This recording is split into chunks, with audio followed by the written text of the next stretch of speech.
So this week we're covering the founding documents, kind of the initial institutions and how those set the stage for U.S. economic growth.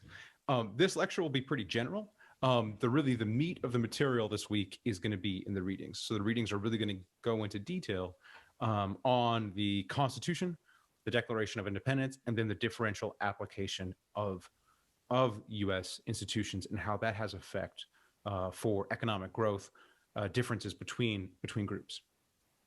So what are institutions? Again, just to review, because the word institution is very vague. Like I know this from my undergrad and grad career, where it's like they would talk about institutions, like I kind of know what they're talking about. So let's get specific.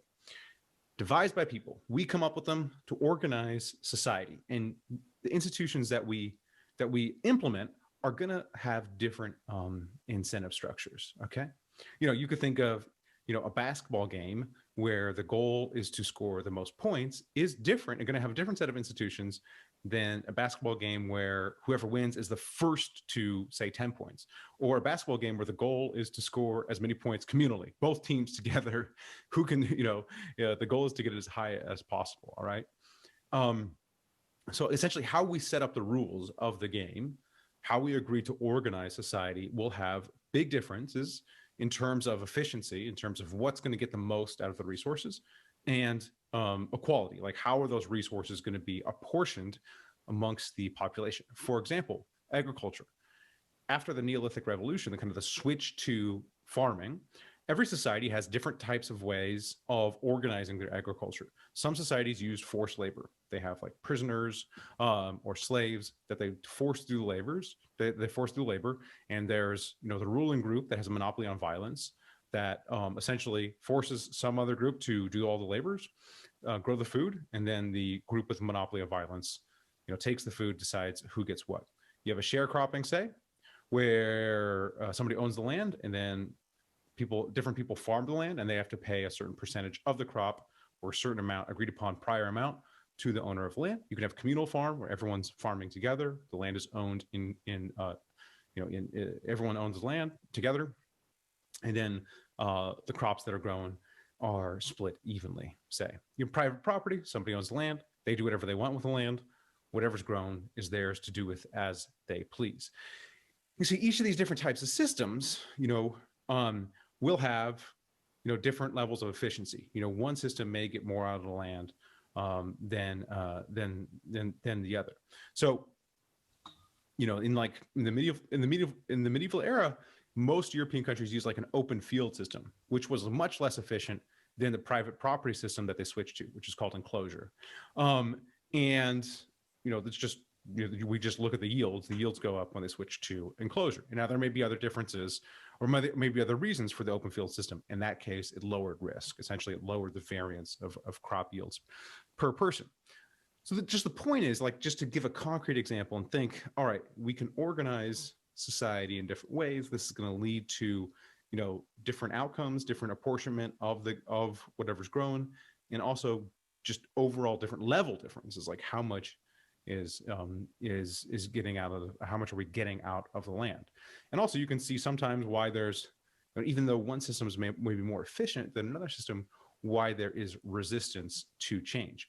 The forced labor system, may be very beneficial to those with a monopoly of violence. And so they don't want to switch to any other system, because for them, even though this may be the least efficient and least equal system for the people with a monopoly on violence, it's working best, relative to some other system. And this is what we see in the present. This is the Acemoglu, Johnson, and Robinson story about institutions around the world. Why they are so slow to change is because the extractive institutions, are working very well for the people that are in power, the economic and political elites. Okay, so back to our favorite graph, the hockey stick graph. We see this takeoff in growth post 1800. That the precipitating event here is the Industrial Revolution.